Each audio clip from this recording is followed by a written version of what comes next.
Hi everyone, welcome to our retreat looking at the season of summer. This is the third one of these that we've done. We started last year in winter and then we had another reflection in spring, and now we're looking at summer. But we're going to begin our day in the same way that we began those other ones, with a brief reflection firstly on the nature of seasons themselves based in Ecclesiastes, and then we'll move to have a kind of more directed reflection, I suppose, on the nature of summer itself. We want to begin in Ecclesiastes because I think there's some stuff that we can learn from there about the nature of seasons. What does it mean to exist well in seasons? What are seasons like? And so I'm just going to read the passage, and I'm going to pull out the same thoughts that we pulled out before for the same reflections before, partly because repetition is good and partly because I think it sets us up really well to engage properly with the reflective process that we're going to go through today. So I'm just going to read from Ecclesiastes 3, verses 1 through 13. There is a time for everything, and a season for every activity under heaven. There's a time to be born and a time to die, a time to plant and a time to uproot, a time to kill and a time to heal, a time to tear down and a time to build, a time to weep and a time to laugh, a time to mourn and a time to dance, a time to scatter stones and a time to gather them, a time to embrace and a time to refrain, a time to search and a time to give up, a time to keep and a time to throw away, a time to tear and a time to mend, a time to be silent and a time to speak, a time to love and a time to hate, a time for war and a time for peace. What does the worker gain from his toil? I've seen the burden God has laid on men. He has made everything beautiful in its time. He has also set eternity in the hearts of men, yet they cannot fathom what God has done from beginning to end.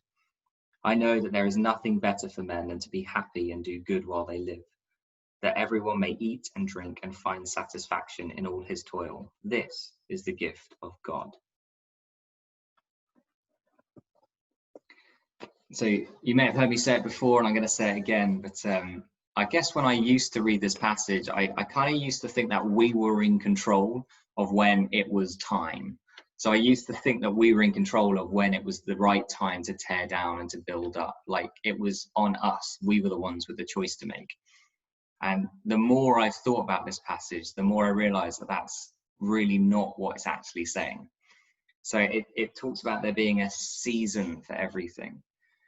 And the thing about seasons is we don't control them. We're not in charge of when it's spring or when it's autumn. We don't get to choose when we get to leave winter or enter summer. These things are beyond us. They happen outside of our control. To a certain extent, we are victims of them. They happen to us. And actually what this passage says is we need to learn what's kind of the required or appropriate response to each season is. So the question is not how do I make this season happen? The question is what season am I in and what is the right response? Is this a season that requires me to mourn or a season that requires me to dance?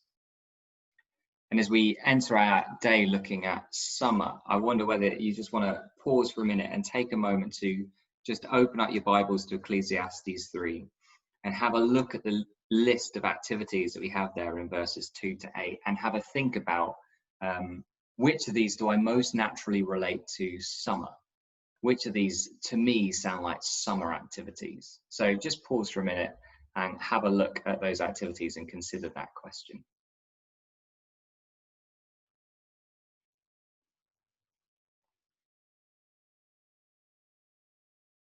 So I just want to add to our reflections 3 thoughts that I just want to offer to you about this passage and the nature of seasons as Ecclesiastes talks about it.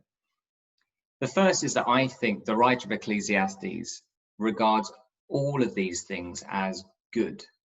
So to caveat that, it might be that as you're reading, there's a time for hate and a time for war and a time to kill. That might make you slightly uncomfortable. So let me just remind you that what we're reading here is poetry.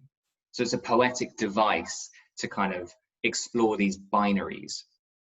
It doesn't necessarily mean it has to be taken literally. It's not necessarily saying, there is an appropriate time to kill.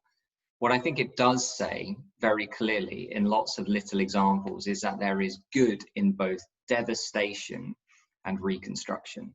That actually the seasons that might feel like they require us to take some things apart, or to do some things that feel painful, that feel damaging, actually might be a necessary route towards reconstruction in another season. I think it's important for us to recognize that actually, therefore, sometimes activities the right activity in the wrong season can be wrong, and the wrong activity in the right season can be right. And I think that's a tension that this passage engages with that I find really interesting. So we tend to see death as bad and birth as good, but this passage challenges that as an idea. In its rightful season that we cannot conjure and we're not in control of, we can only learn to recognize when it emerges. In its right season, death can be a good, even potentially a beautiful thing. So the second thing that adds to that, I suppose, is that this passage is not romantic. It's not fuzzy. It's not drawing a veil over the difficulties of life. In fact, I find the use of the word toil in this passage, in fact, in Ecclesiastes as a whole, really interesting. So Ecclesiastes as a book contains the word toil more than twice as much as anywhere else in the whole Bible, which I just think is a cool fact. And toil is not a positive word, right? We don't like the sound of toil. It's an active word. It's a word that suggests effort and pain, even anguish, struggle. And I guess, therefore, when we think about in terms of toil, what we have in this passage is that a sympathy almost, that not every season or activity is fun or comfortable. It's not necessarily something that we want to do, go through, I suppose, or some of the responses aren't necessarily the kind of activities that are easy or pleasant. And yet it still suggests a posture of leaning into the season, so that good might emerge, not after, but within the passage. And that might not be comfortable. It might require something of us that we wouldn't otherwise want to give. It may feel painful, but there is fruit and life to be found, even as we lean into the season and the appropriate activities, whatever they might be.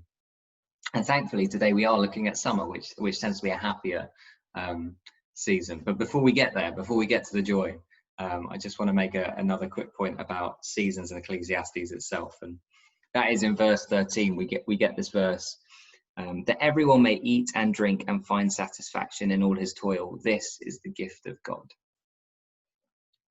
And I think, again, just reflecting on this idea of toil, and the idea that we can eat and drink even within that, even within the difficulty, and that there is something of the gift of God in our ability to pause and take a moment and eat and drink, which is exactly what we're going to do through the day. Is we're going to pause and take a moment, and I'm looking forward to eating and drinking together with you as well. But we can find some joy, some gift of God in a season, even when paradoxically that might seem strange. So I'm sure we've all experienced those times where you're maybe laughing awake even as you're mourning, or you're discovering the value of friendships even as you're going through a difficult breakup, or you have a happy conversation or a successful moment in a project, in a job that you dislike. It doesn't resolve the situation you're in, it doesn't make it better, but there's something of the gift of God that emerges within it, something good that kind of we can stop and recognize even in the midst of it. And I guess that's what we're going to try and do today. But what we're always seeking to do is then, what season am I in? What is required of me? And actually, where are the gifts and the goodness that can be found even within the day-to-day experience? So three things: seasons happen, and we're not in control of them. We can't start them or end them. We only have to learn.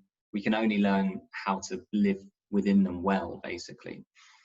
What that living looks like, the activities or realities it might involve, even the ones we might consider the negative, are actually good at their appropriate time.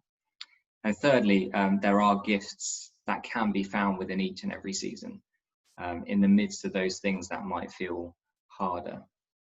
So today, that's what we're going to do. We're going to spend some time reflecting on summer. What are the appropriate activities of summer? How do we make the most of it? What does summer feel like? And also, we will seek to enjoy some of the goodness of this season as well. But just as we enter into the day, I think it's really important for you to have a moment to be able to think through, what are you carrying into today? What are the hopes you're bringing into today? And is summer actually a season that you're in? We want to recognize whenever we do these retreats that not everyone is in the same place. Not everyone is currently experiencing a season of summer.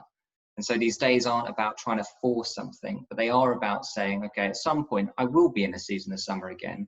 So it's worth me taking the time to think through, how do I engage with that well when I find myself in that season? So we're not asking you to pretend. We're not asking you to fake anything. We want you to be able to bring who you are and how you are in the season that you are into today with honesty and openness. But we also want to encourage you to be mindful of that yourself as you enter into this reflection, so that you can be true to yourself, but open yourself up to the learning and the enjoyment that today will offer. So just take a few minutes, quietly reflect. What questions are you carrying into today? What hopes are you bringing into today? And actually, is summer a season you're in? And if it's not, what season do you think you're in?